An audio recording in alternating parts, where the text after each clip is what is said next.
Hi guys, welcome to my channel. If you are new here, welcome. Thank you for clicking on my video, and please subscribe, turn on the notification bell just so that you know whenever I upload a new video. And to my returning subscribers, thank you for the support. Always. So today I'm going to be doing the part 2 of my relocation story. And if you have not seen the part 1, I'll put the link somewhere here. Please pause this one, go and watch that one, and then you can come back so you can get the gist, right? I know you guys like the gist. Anyway, so in between, I'll be doing like a mini haul of some items I bought recently and that I really like. So the first thing I'll talk about is my microphone that I'm using to record this video. So I used to have a microphone before now, but that was wired. Let me just show you guys. Yeah, so this is what it looks like, and it didn't really do the noise canceling thing that I wanted. So I decided that okay, let me just look for another one, and I found this one quite affordable, and it was Bluetooth. So I bought that. It actually came in this pack, and it has two microphones. I bought the one that has the two one. I think there's the one that has just one microphone, but I bought this just so that if I have to interview somebody or we are two people making a video, the other person can have another mic. So, and it has a receiver that connects to your phone, and that's what I'm currently using. I'm sure you guys can already tell from the quality and all that. So this is what the mic looks like. Rechargeable, and then it has a cord in here. I actually like the packaging. I'll put the links of whatever item I talk about here in the description box, so you guys can just check it out. So let's get right into my video.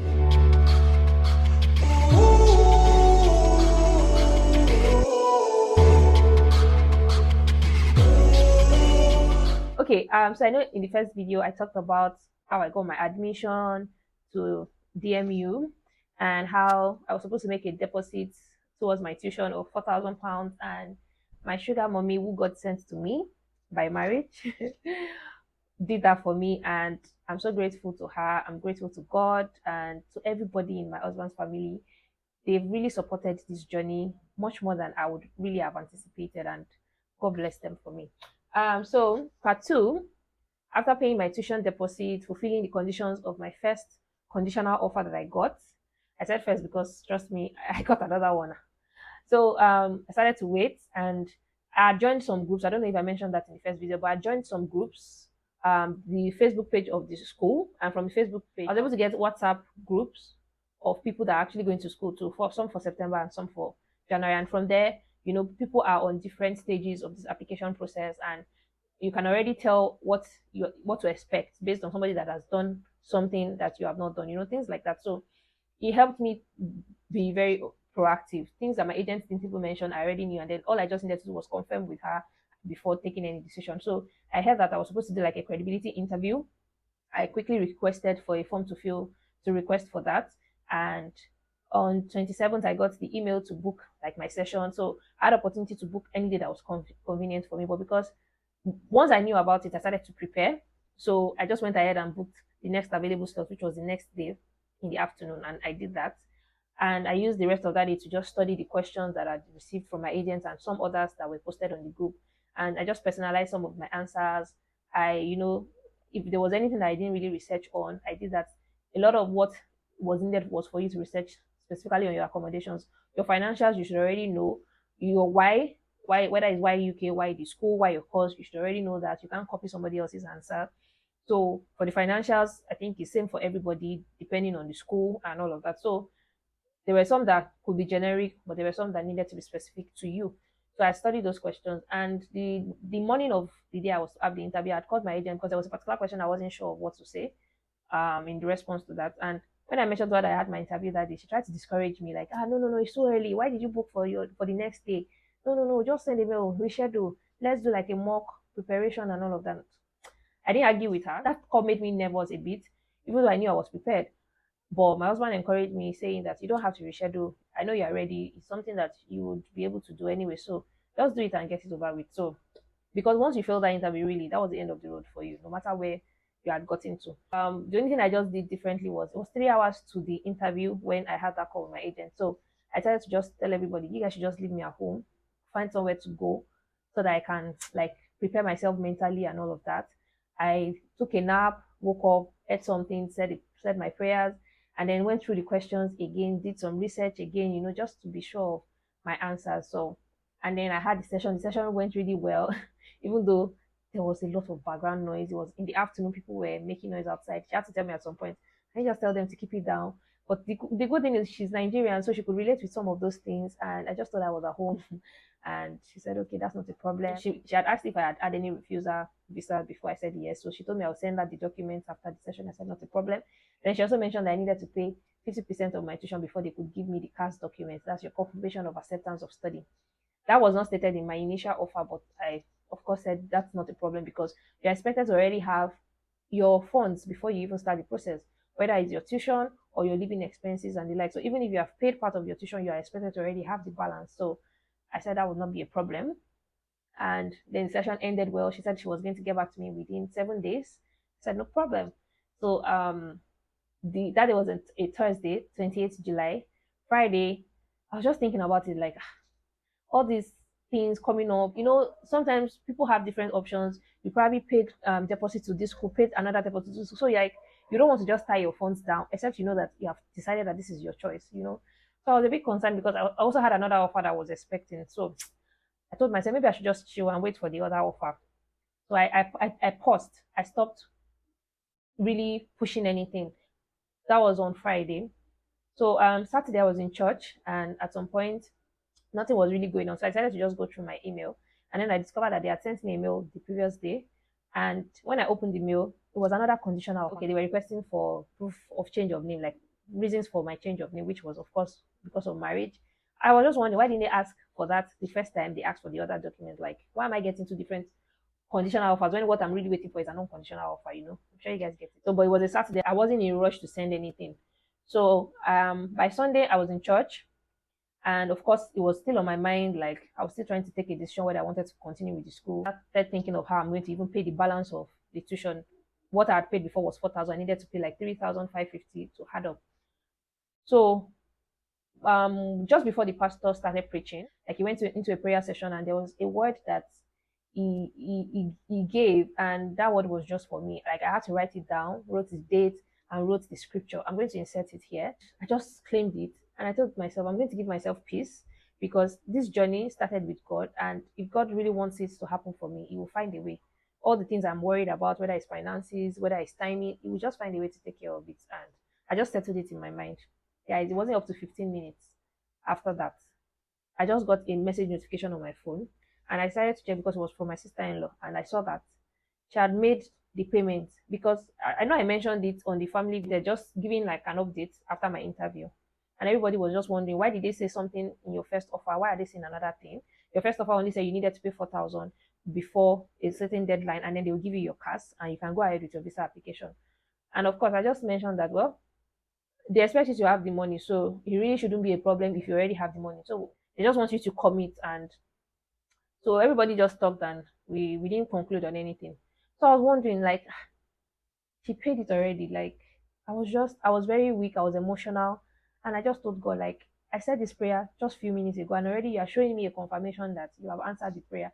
And I just went into thanksgiving mode. I could not really contain myself. I was in church, I was just shaking, like. And when something is happening to you and people around you don't know exactly what's happening, you are trying to contain yourself just because you don't want to have to start explaining yourself to anybody. So that was my situation in church that day. And of course, I sent her a message. I had to send her like a voice note just as church was running up to say I'm in church, but I'll call you when I'm done. Like, that was on Sunday. So by Monday, I decided to send the deposit evidence for the first one I did. I'd sent that to them before, but I decided to send it again with the new one and also the documents that they requested for, so that everything goes in one mail, and wait for a response from the school. By Tuesday, I called the school directly to even confirm if they've been getting my deposit, because it was actually being made by transfer. So, and I never get any confirmation email or anything. So I decided to call, and they confirmed it. So I felt like, okay, at least we're on point with that one. Let's see what else comes up. So, and of course, I was still waiting for my credibility interview result. I was still waiting for my unconditional offer. And by the time I was going home in the evening, I was going through one of the groups that I was on for people that were going to the school. And somebody had posted his own credibility interview results where he failed. And they specified that it was because he could not answer his financial questions properly. He wasn't sure, he wasn't direct. And then something about his accommodation, he wasn't prepared. He was saying he was going to stay with his uncle, things like that. So I just told myself that, well, I don't expect to fail because if it's about this, I know I answered my questions well enough. So then because I saw that message, I was prompted to check my own mail, and lo and behold, they had sent my own result an hour earlier, and I passed. And God, it was all God. So there it was now listed that okay, the next thing was for me to apply for my CAS document, and they listed the number of things that I needed to present for that: my academic documents, my tuberculosis test result, my statement of accounts showing that I've had all that is required of me fund wise for the last 28 days, and then all the deposits that I've made, evidences of that. So amongst everything, the only thing I don't have right now is my tuberculosis test result because my appointment is still for next week Tuesday on the 11th. So once I get that done, I'll apply for my CAS, and the next part of this video would be my CAS to visa story. Anyway, so let's continue with the all. I decided to just put it last. So the next thing I'll talk about here is this UV lamp that I bought, mini UV lamp. So I just bought this because for some time now I've not really had the opportunity to go for my usual monthly self-care. It's pedicure, manicure, facials, and all of that. So I have been doing my nails at home by myself, and I decided to buy that so that it just helps with the drying process. I have a video that I did recently. I'll put that in the description box where I did my nails by myself. So anyway, this is what it looks like. This is what it looks like. You can use it with a power bank like I'm doing right now, or you connect it directly to light. That's electricity, and it has a stand like this, and this is how it comes on. So you guys can see, and then you just put your hand here. So this you can place on the table and your hand can go under it. So that's the second item. He has his own charger, of course. The next thing I'll talk about is this mini sewing kit here.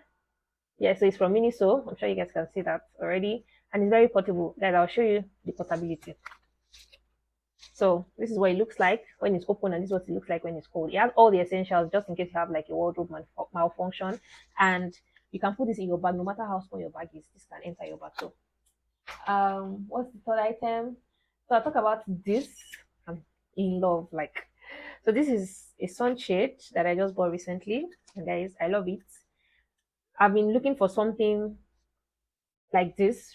I knew I wanted like an irregular shape, but I also wanted something that would fit the shape of my face. So, and guys, let's just say I don't want to stay in front of the light so it doesn't reflect. Oh, guys, I'll take a picture and insert it. I'm in love with it. I stopped buying shirts at some point because people used to take it from me, and now I need it. I just felt like I needed to buy another one. I'm going to keep it. Nobody's going to take it. And I bought this case with it. I also bought it from Miniso. Miniso is one place that if you want unique things, you can actually get it, things that you don't see everywhere. So you can clip this to your bag or to your trouser. And last item I'll talk about is this oil here. So this is actually for my edges. If I was not wearing a wig, I'll have showed you guys. Maybe I'll insert a picture. So I don't have hair on these parts of my face, just at these edges here. And it has always been like that, even though people think, oh, it's because of hairstyles or whatever. But it has always been like that for as long as I can remember. And I've used a number of products, but nothing really worked. So, but somebody recommended this. I would do a review if it works. I'm going to document it, like just record some videos of the process. So I'll talk about them. It's Grow Your Edges oil, and this is like 50 mils. Whatever difference I see when I finish this bottle will determine if I'll order another one. So let's just start with that. So guys, if you made it to the end of this video, remember to hit the like button. Please guys, help my algorithm. And if you have not subscribed, please hit that subscribe button. It's free actually, and you can also turn on the notification bell, and I'll see you in my next video. Bye.